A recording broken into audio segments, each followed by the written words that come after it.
Hello everyone and welcome to the channel. I'm Emmanuel, I'm an Airbus pilot, and welcome to my first look at the brand new and very promising iniBuilds A350 update 1.0.6. In this update you will find a lot of neat things, and I'll go over my experience on my first two flights right now so that you guys can make yourself an impression. So I'm sure you've all seen the developers live stream. I'm also sure you've all read the changelog in the iniBuilds forums. So in this one I'm not going to talk about the stuff that they talked about, but instead I will talk about my own personal experience of my first two flights with the brand new update. So let's get right into it and let's board our aircraft. The first thing you'll notice is that my aircraft is not actually cold and dark. And that's the first change that we see with this new update. And that's right over here. If you go into the options, which have been rearranged, we'll talk about some of those in a few moments. And you can now select the default panel state. And I've selected on ground power unit over here, which is what I believe the vast majority of Airbus A350 pilots around the world will find their aircraft in. Now you do have the automatic option, which basically does exactly what happened before this update. So you would get the aircraft cold and dark when you load at the gate and in the ready for takeoff state when you load on the runway. Now you can pick it on your own, and I went for on GPU over here because that's again the state in which most pilots will find their A350s in the real world. Now from there on there's a couple more differences that we have now. So in the settings page we do have some reference to automatic savings, and we'll talk about those in a few moments. Then on the equipment page we do have the no smoking sign added. Then going down on our sounds, or rather on our callouts, we now have a couple new callouts added as well, and like that there are a couple of changes that have been introduced with this update. However, let's now talk about one of the larger changes that I really like in this update, and that's the AOC menu that's been added over here. So many of you know the ACARS functionality of the Phoenix A320, for example, which happens down here through the MCDU on the Airbus A320, MFD on the A350.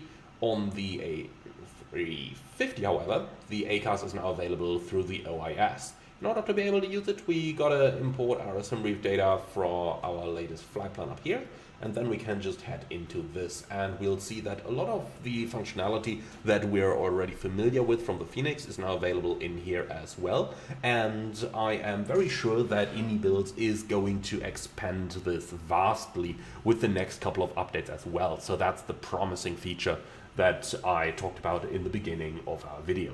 Now, let's have a look at what we've got available. I planned a flight from Munich to Frankfurt, and of course you still get your flight plan over here in the flight plan or in the OFP tab, but in the AOC tab you now get the META and the TAF of your departure airport, the META and the TAF of your arrival airport, and then you also get the SimBrief load sheet, which is a pretty cool first attempt at adding a load sheet. They will expand on that later on. I didn't already find that much out, but for the time being it tells you your passenger numbers, how much cargo you've got, and then also tells you zero fuel weight, takeoff weight, etc. from SimBrief. Now this is a very nice start. It is going to be expanded later on, but in my opinion really worth mentioning already.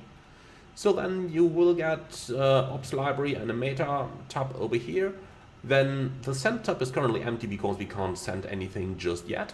On the requests you do have the load sheet, and then you do have the delay and diversion reports as pages over here already. You can't enter anything there just yet, but I'm fairly sure this is gonna be added with future updates as well.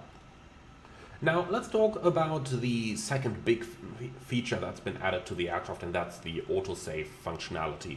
So Autosave basically is going to automatically save the aircraft's position, the aircraft's configuration and the panel status, including, for example, your FMS data. And you can see a new autosave has just happened right now. And when that data, or when your simulator crashes, you get a WASM crash, whatever, then you can just restart your simulator, position yourself anywhere in the world, just load up a flight, then you hit the last autosave and your last flight is going to resume. And that's a really, really cool feature. You can also save a panel state manually over here. So for instance, we can call this test build, create save, and now if we load that one up, then we are just gonna find ourselves into this very position again.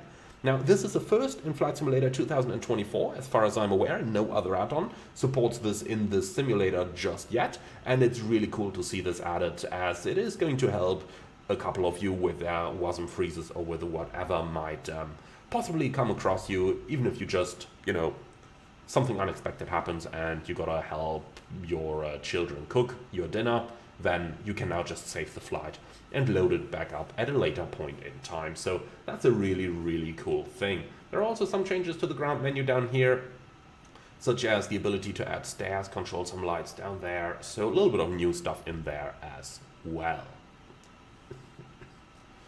And those are, in my opinion, the main features that have been added over here. A lot of small stuff has been done in the aircraft systems, lots of bug fixing going on, and overall the aircraft has been brought to quite a better level. I did do 2 test flights already and really enjoyed the new update, and I do hope that you guys are gonna enjoy it as well.